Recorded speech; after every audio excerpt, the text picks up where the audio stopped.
Everspace 2 is a long-awaited sequel to the beloved roguelike called Everspace. Well, Everspace 1. And it has to fill really big shoes. And with changing of genre, a lot of people had the questions. So in this video, we're going to be discussing just that and whether Everspace 2 is actually worth it to buy right now or not. And as always, as every single one of my videos, I'm going to be giving you the answer right away to not waste your time. And the answer is this. Yes, Everspace 2 is worth it to buy. If you are a fan of space genre and you do not want way too in-depth space simulation, because this is not a simulator. This is an arcade shooter. And not even roguelike, this is an arcade shooter with an RPG elements. Is it a good one? Yes, it is. But to give you answer why, we need to discuss details. Oh, and by the way, our Steam Curator page is already up and running. So if you want to see all of my reviews, videos, and a little bit of text review right there on Steam before you're gonna buy anything, just go and follow us there on Steam so that you will not miss my reviews when you are buying the games. Now back to the video.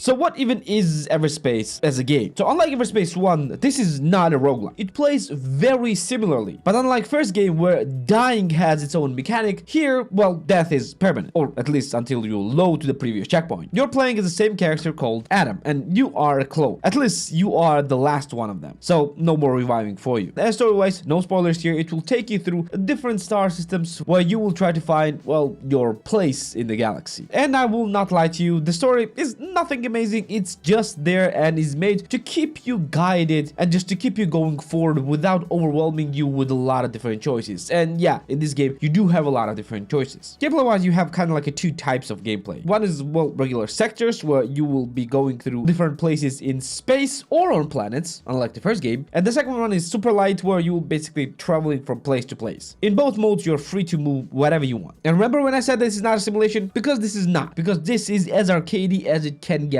And gameplay feels very much alike compared to the first game. And a lot of things are similar. You have multiple choice of different ships, which you can buy and upgrade. You also have multiple choice different weapons, each of which has their own stats and levels, and also different attributes. You do have different modules for your ship affecting different stats, like your health, your shields, your armor, your speed, and you also have an additional abilities, which you can use in a combat or, well, outside of it as well. Game also has a crafting system, and it also has a training system. And training system is fairly minimal. Don't think that you can become trader in this game. This game is combat through and through. And for trading system, you're practically just only finding different stuff just to sell them. And all of this feels amazing. It's fast, it's snappy, and again, it's not supposed to be a simulation. The combat is very quick, and the combat is very RPG-like, and you need to be prepared for each combat. Like, for example, different weapons deal different amount of damage to shields, armor, and hull, and you need to account for that. As you progress through the game, you unlock multiple slots for your weapons, like you have 3 force weapons at the same time, primary and secondary. But in the beginning, you only have a few, and it's kind of like becomes a little bit difficult and just keeps you on edge to teach you what you need to be prepared for. The game also has a perk system where you input resources that you can actually gather to upgrade different attributes, like your traction beam or your cooldowns or your ability to travel fast and things like that. And yes, first time in a franchise, you can actually travel on the planets as well. And well, here's an elephant in the room. You might think that this game is open world. Well, technically it is, but actually not. You cannot freely travel anywhere you want. Game has dedicated sectors and dedicated points of interest, and you can enter only these points of interest. For example, if the planet does not have any point of interest or any point of entry, you won't be able to land on a planet. There are a lot of places where you can land on a planet, which is important for the missions. And one thing that really surprised me about this game is how it eases you through different stuff, like very slowly and very carefully. Game is not extremely difficult at any point. It just throws at you some stuff slowly and carefully, and then just makes everything more difficult and more difficult and more difficult as you become better as well. So game has a very amazing learning curve. Never at any point I thought that game was extremely difficult, unless I purposefully threw myself to places where it was purposefully difficult. And for the ones who are seeking a challenge, yes, there is a challenge in the game as well. There are some places that are extremely difficult, but not impossible. So this game covers everyone, the ones who do not want a challenge and the ones that do. But now here we are getting a big elephant in the room, and it is pricing. So let's discuss just that. So game is available on Steam for the base price of $49.99 for tier 1 countries and $24.99 for tier 2 countries, and can go as low as $29.99 for tier 1 countries and $15.36 for tier 2 countries. Now, here is big elephant in the room. These prices, or at least the discounted prices, were from when the game was in early access, and the actual full prices were actually lower in early access, at least until a few months before the full release. So most likely you're watching watching this after the full release, and after full release, game is at the full price. So is it worth it for this full price? Well, I would say yes, if you know what you're getting yourself into. Because if you're expecting something like Elite Dangerous or even X Series or even Star Citizen, this is not it. This is a completely different thing. This is far more arcadey, and this is purely combat oriented. So this is not a game where you can just go and do whatever you want. Well, at least unless the one thing that you want is the combat. And with the combat, this game will keep you busy. And lengthwise, because there's so many things to do, so many sectors to cover, so many distress calls, so many emergency signals that will pop up here and there while you will be traveling from place to place, the game will keep you occupied for a really long time. And for that reason, I think this is why it's worth for the full price. However, just to be safe, I would still suggest you to wait for the sale and buy the game at the sale. I don't say that you will regret buying this game if you will buy it for the full price. Most likely you won't, especially if you like the first game. And by the way, go and play the first game first, then come to this one. We have the review for that one as well. Just buying on the sale will make it far more justifiable and far better value. So yeah, I guess you can decide it for yourself there. Well, this will be it for today. Thanks for being here with me. Like the video if you like it, subscribe for more videos like this one, and I'm gonna see you in